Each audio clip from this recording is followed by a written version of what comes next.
I can remember standing up, touching gloves as you're obliged to do, coming back to the corner and saying to myself, right, Catley, it's now or never.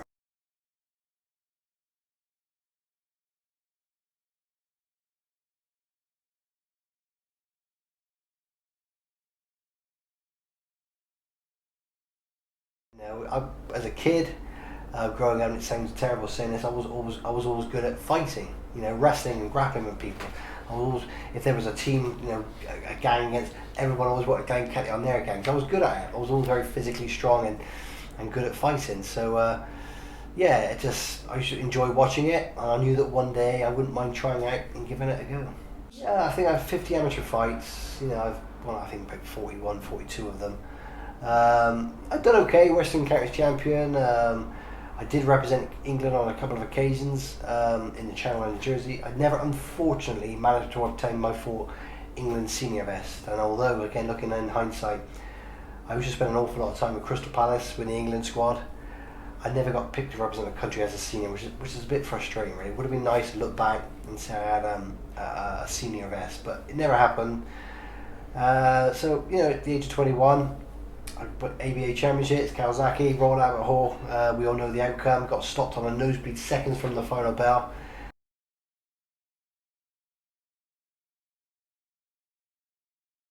I think when I boxed him, I think he was the ABA champion the year prior. He won it against me, and I think he won it the next year as well. So 3 years on the trot at different weight categories, I believe. He was a class act. Joe, even as an amateur, incredible hand speed.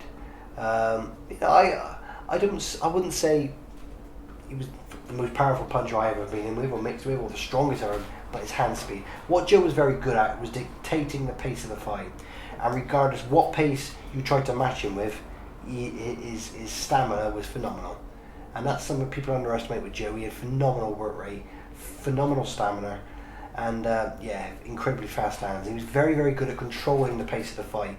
When he wanted to go fast, he would go fast. When he wanted, he could control that. He could the distance and the gap. He was a master at doing that, and I believe that's why he went as far as he did as an amateur and also as a professional.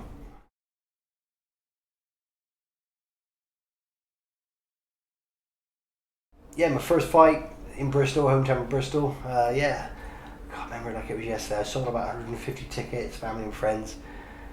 I matched at a fight. Rick North, his name was. Short as Rick North. Rick North, what we call in the game a journeyman. And as you know, journeyman, they know all the tricks of how to tie you up. These guys make a good living out of it. They're saviours of the sport in many respects. Because if someone pulls out, you can rely on them. They'll drive 1,000 miles just to turn up and fight, week in, week out. And they make a good living out of it, some of these guys, And yeah, I want to impress, put a good show on, show everybody that I'm now a professional fighter and how good I am. When the bell rang, I ran across, jumped on Rick North. He rapped, and I kid you not, it did feel like 12 pairs of arms just swamped me. Don't know if round one, round two. I'm thinking to myself, does he want to survive? Does he actually fancy me a little bit? So, but I got through it. First pro fight, first pro win. Nothing can stop me. But there's a big difference between amateur boxing and professional boxing. I like to think professional boxing, the style, the manner, the style, kind of suit because of my stance and my style. I'm 5'8.5". I'm a short squat. I'm a comfort. I can't out jab 6 foot guys. I've got to get close. I think professional style kind of suited me a little bit more than the amateur style. So I made the adjustment pretty successfully, I believe. In the first fight, I remember like it was yesterday, Rick North. Don't remember too many of my early pro fights. I can always remember my very first.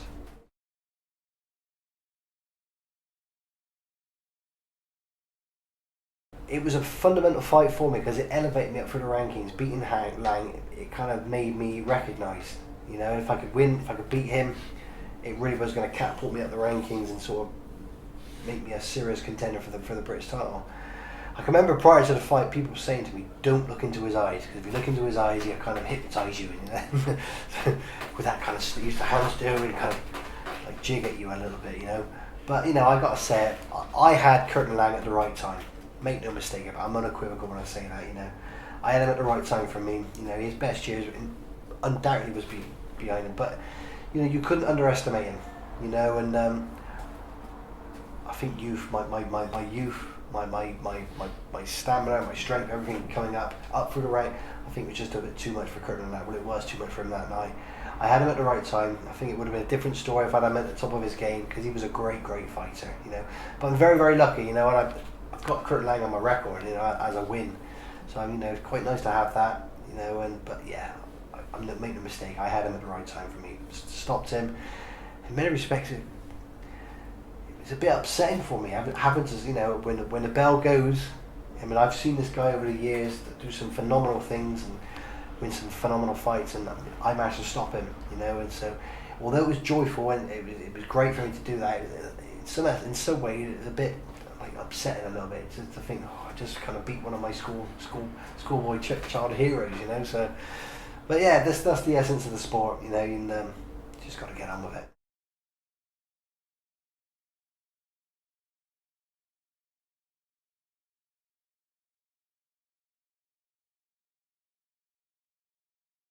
My next fight was against Neville Brown, and everybody wrote me off. Neville Brown back then had not been beaten for 7 years by any British fighter.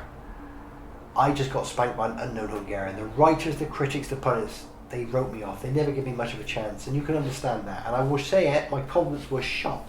It was on the floor. And this was back in '97. People were saying, forget Neville Brown. Yeah, you know, no way they get border control could allow you to fight him, but they did. They still, because Catley was a Hungarian, wasn't a British guy.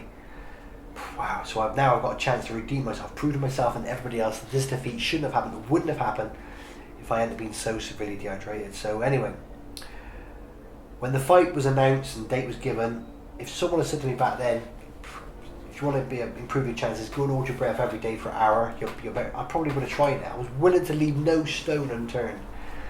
But my sparring days with Steve Collins, he used to use a hypnotherapist, and you might remember the press made a bit of a hoo-ha and a bit of a stigma about it. Chris Eubank said it was an unfair advantage. Sparring with Steve on a day-to-day basis, I could see the benefits, the days he had it as opposed to the days he didn't. This was the biggest fight of my life. I thought maybe it could work for me, and I picked up the yellow pages, and there was page after page after therapist. I made one phone call, boom, by just doing that, and I came across David Newton, who in my opinion is the guru of hypnotherapy, and phoned him up. Hi, my name's Glenn Catley, local boxer. You may have heard him in the local press. I got beat my last fight. The reasons are X, Y, Z. I've now actually got the biggest fight of my life for the British middleweight title. I've experienced this hypnotherapy stuff as a former sparring partner with Steve Collins. It seemed to work for him. Maybe it could work for me. Would you be willing to see me, sir?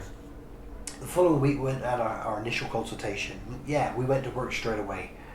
Not just in the gym, punching the bag and sparring the hundreds of rounds. Not just on the road, running all the hundreds of miles. On that couch, visualising the outcomes that I wanted. And that's what hypnotherapy is. It's trance state visualisation. Visualising the outcomes that I wanted to perform.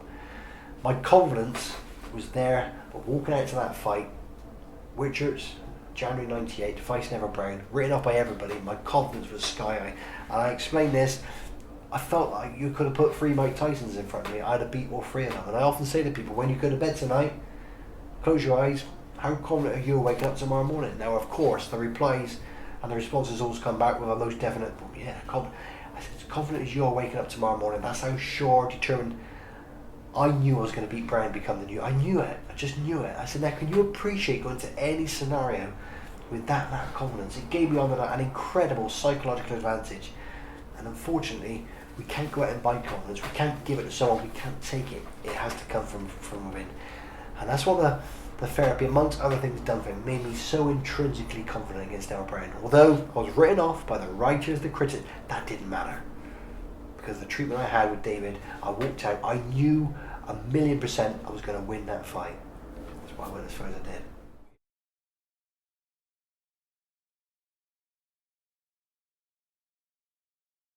When I was British middleweight champion, I won that January '98. Again, nearly 8 or 9 months had passed. I never got a chance to defend that belt. You know, now I was a family man then. I was skin. Absolutely. When you think British middleweight champion must be rolling, I was absolutely powerless. And I remember working in a sweet shop as a security guard, kicking out kids for nicking Mars bars in cans of Tango just to make ends meet. You know, it was crazy. I used to pull the cap down because I didn't want to be recognised. And some would walk in and they go, "Cat, British security." I was embarrassed, and you know, I didn't want to be recognised, but some did. But yeah, I was going to pack it all in. I was going to pack boxing in. I'd had enough of it. You know, I remember phoning out Chris Saniger about 9 months after winning the British title, and if he'd have picked the phone up, I would have said, Chris, come and get the belt. I'm retiring. The game's crap. You know, I'm British. I'm skint. I've got to pop the piss in. He didn't pick the phone up then, but on the Monday, I think he phoned me up and said, I've got a big fight for you, and I've got news for you, Chris. Come and get the belt. I'm retiring. It's a big fight. Listen to me, Chris. I've had enough. It's Richie Woodall. What do you mean? No idea how he's pulled out. Frank Morris offered us the fight. So I remember saying to Chris, well, what do you think? Because first of all, I said, well, when is it? 11 days time. Oh. Now, as you know, most fighters give themselves 8, 10, 12 weeks to take for any fight, let alone for a world championship fight at a high weight division, only 11 days notice. I remember saying to Chris, what do you think? And his words to me were down the phone, listen son, you won't win, but you won't get hurt, and there's 30 grand on the table. I had to take it. Now, I went in 11 days later, and I'd done to Richie what I believe I'd done to Neville Brown. I chased him all around the ring, you know, and yes, I over-excelled. I went above and beyond the call of duty that night, I believe, you know. I won the fight. The bell rang. Richie's a great friend, he's a great guy. In fact, he's the first guy, he put his hands on my shoulder, bent down, he's a lot taller than me, Rich, I'm only short, stubby bloke. Bent down, whispered in my ear, well done kid, you're a new world champion. Now, 11 days prior to that, I was in a sweet shop kicking out kids for nicking Mars bars and cans of Coke as the British middleweight champion. I was given an opportunity, I took it, and by, you know, dare I say it, by golly, I prevailed, I conquered it, we've done it. And I won the fight, and I'm celebrating with my family and friends around the audience, we've done it. 5 or 10 minutes later, we started hearing these little whispers circulating the ring. They're giving it to Woodall. They're giving it. Yeah, I just belted him for 12. Richie himself told me I won the fight. We stood in the middle of the ring a couple of minutes later. All I say is Rich's arm went up, and Richard's a good friend. I think I'll world of him. His arm went up, but his head went down. And for me, that spoke volumes about the decision. But all I will say, Richie was man enough, and this is the kind of guy that he is. He was man enough to sit on the ring apron afterwards and say, listen, I feel very lucky to be holding the belt. Glenn really won the fight. But to be honest, all I've really done in that was gain in defeat. That's all I've done. And I look was, you know, you always got to try and take a positive away from something. I gained in defeat because it recognised me, it kind of elevated me up for the rankings. I vacated the British title, I moved up to super middleweight, and I got recognised by the WBC, and eventually they ranked me as number 2 to fight Eric Lucas for the final eliminator. And yeah, so it was heartbreaking at the time, but I gained in defeat.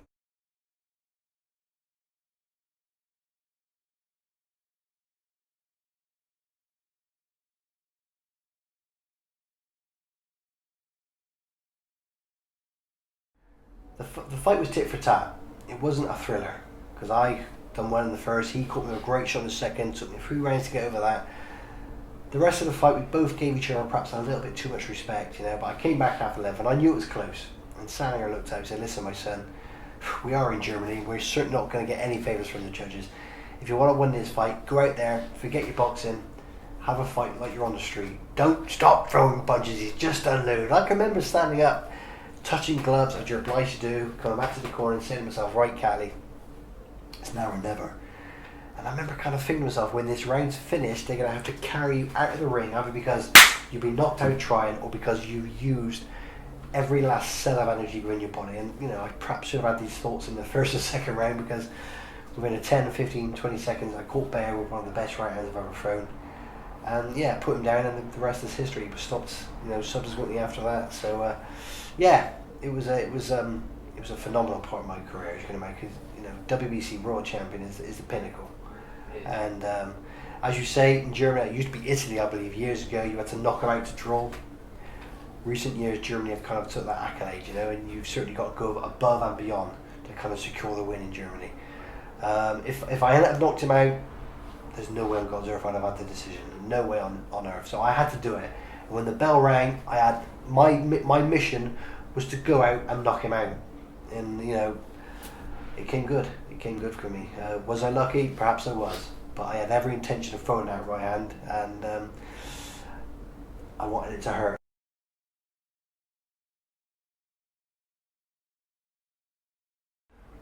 When I, I should have got the decision against Woodall. Unfortunately, I didn't.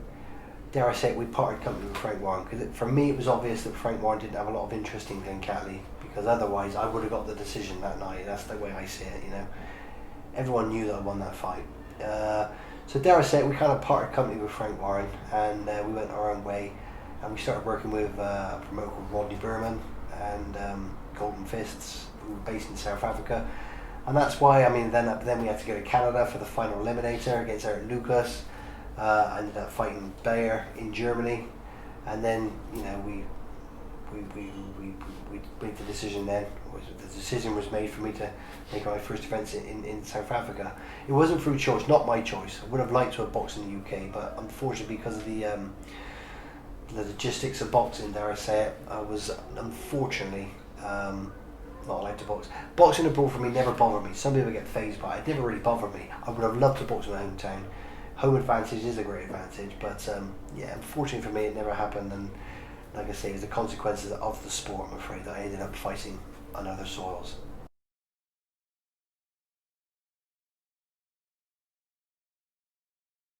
I've retired. I make no secret of the fact I lost the world title very controversially in South Africa. We've actually proven this forensically beyond all reasonable doubt that the bandage Tabella had on the night was loaded. He had something inserted in his bandage. We've proven it with forensics. I've been trying to get compensation from the WBC over many years. You're up against it. We're fighting in South Africa under Mexican jurisdiction rules. It's a real long slog. I know for a fact, and I will to the day I die, I lost my title by default. I was. We were both left unattended in our changing rooms for a period of time. Now, as you know, you pay a percentage of the fees, a sanction fees, to pay for the inspectors, the judges, the referees on the night. We were both left unattended, and I believe that's when his bandages were, altered. And I don't even think his were even signed. Anyway, the way and the manner in which I lost the title. You dedicate your life. Well, I did. I dedicated my life to boxing, and I achieved. And I became WBC champion of the world. I lost it so controversially. After that fight, I've got to say it, I wasn't quite the same again. That fire, that passion, that desire that you need, it just wasn't there. I did have a couple of fights afterwards. The European title, lost it very controversially again. And they should call me controversial Catley, I'd say. But I kind of lost the love of the sport. About 3 or 4 years went by, and I started watching boxing again.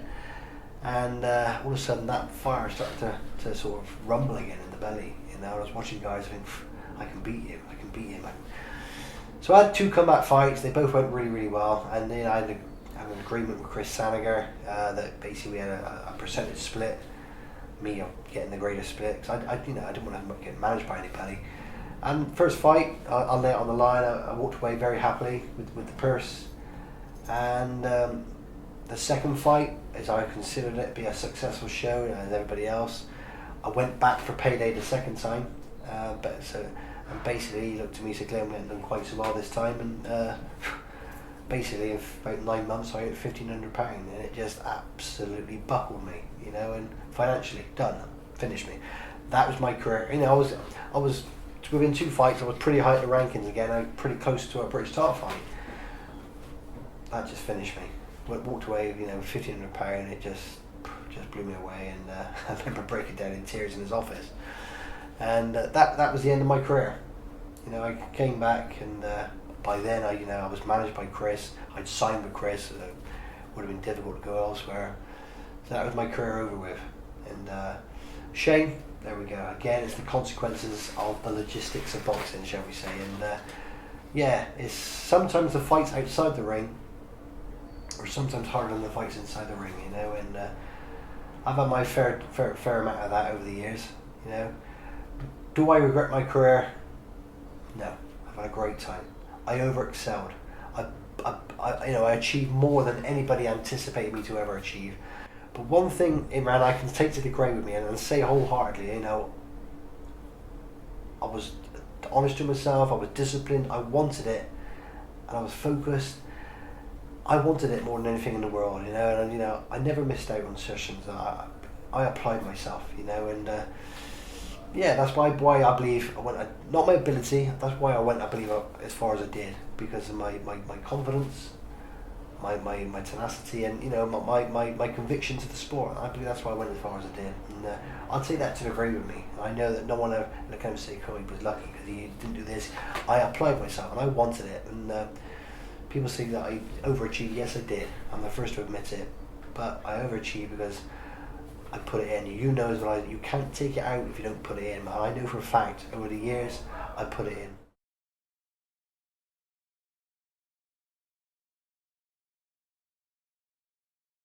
When I retired, I was in construction, and to be honest with you, it was a job I hated it because I also thought to myself, you're better than this. You've got more to offer than this. I was lecturing for David Newton. My therapist was now running a training school for therapists in Bristol, David Newton, and basically he asked me to come along and deliver a module on hypnotherapy for regarding sport, and they can when those therapists qualify and they can treat their own clients for sporting, I can help them, or they could help their clients. He said, basically, would you come along and do a talk? And to be honest with you, I've never done anything like this before in my life. I'm happy to do it, Dave, but what do you want to talk about? But basically just come along and talk about your experiences of the therapy, psychotherapy, hypnotherapy, whilst you were boxing, and how you think it helped you. Well, it probably started off a half-hour talk to the students. That's progressed, and I've been doing it for 12 years now. It's a 3-hour workshop now that I deliver to students, psychotherapy, hypnotherapy students. I love doing it. And it started off in Bristol, but now David Newton, instead of slowing down, the guy's in his 70s, he's getting busier and busier. He's now set up training schools in Bristol, Birmingham, Liverpool, Manchester, London, Cirencester, Oxford, Peterborough, all up and down the UK. And I'm obliged, I'm obliged, I don't, because I enjoy it. I travel around all the training schools that David, Clifton Practice Hypnotherapy training schools, and I deliver my 3-hour intake to each intake of students at the school, and I love doing it. And on the back of doing that, I kind of branched out and delivered it to businesses. Because afterwards, the students come to me and say, "Glenn, thoroughly enjoyed that. It was a marvellous workshop. Where else do you deliver it?" Thinking I kind of do it for a living. I said, "Well, to be honest, I don't give this to you guys. It's, you've got to get out. You've got to deliver this to clubs, associations, and businesses." And it's what I'm trying to do. I love doing the talks. I've had some pretty big gigs. I've worked with police constabularies. I've worked with prisoners. I've worked with schools. I've worked with businesses. I've spent 8 months with Crystal Palace. HSBC Bank flew me out November 2013. There was a conference or a seminar. I went out there for a week to deliver 3 workshops. I love what I do. I generally would do it 8 days a week if I could, if possible, and I'm very passionate with my talks, and I basically tell my story and how I went from raw amateur to becoming world champion, and if you like, throughout that journey, how I overcome obstacles, eliminate negativity, establish that intrinsic confidence, which I believe is necessary in life, and I genuinely love it. Now, if I can inspire people and help people and give people some tools to achieve what they want out of life, then surely it's a bonus, and something why I'm so passionate and why I love it, doing it so sincerely.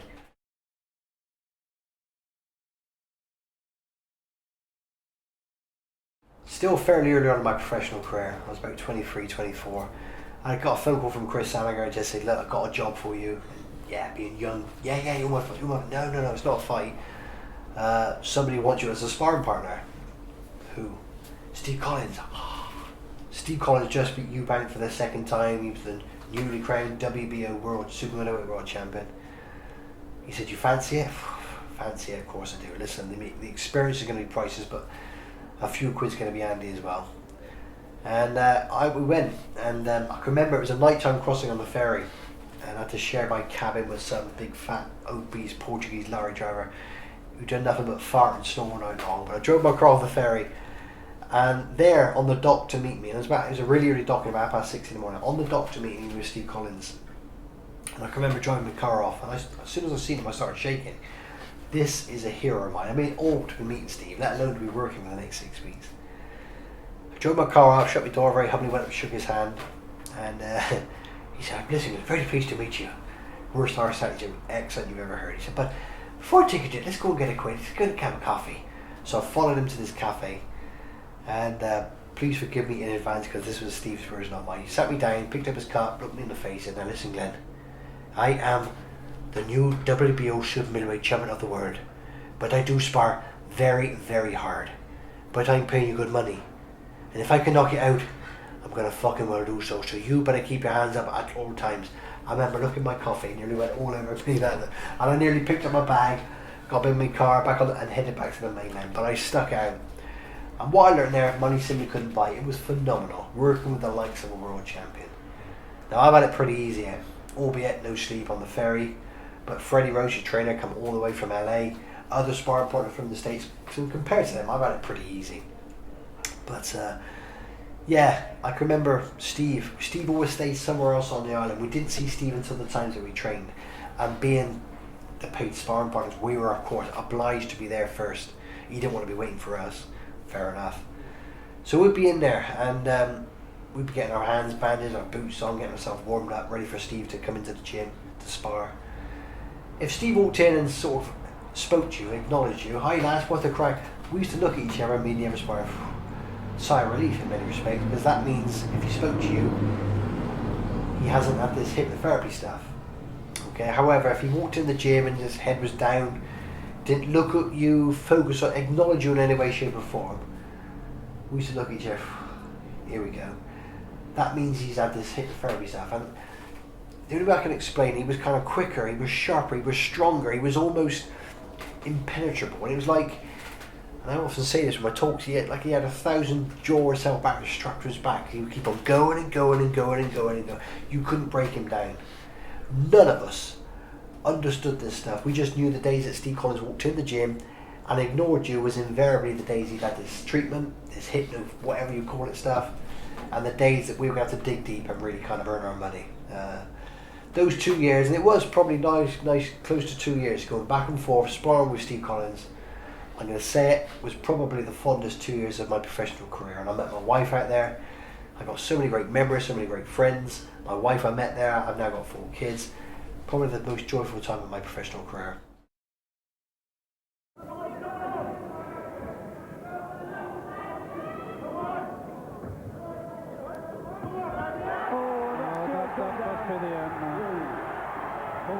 It was the right which did it that time. I don't think he wants any more. I think he's quit. He's had enough. Glenn Catley celebrates. Kirkland Lang despondent.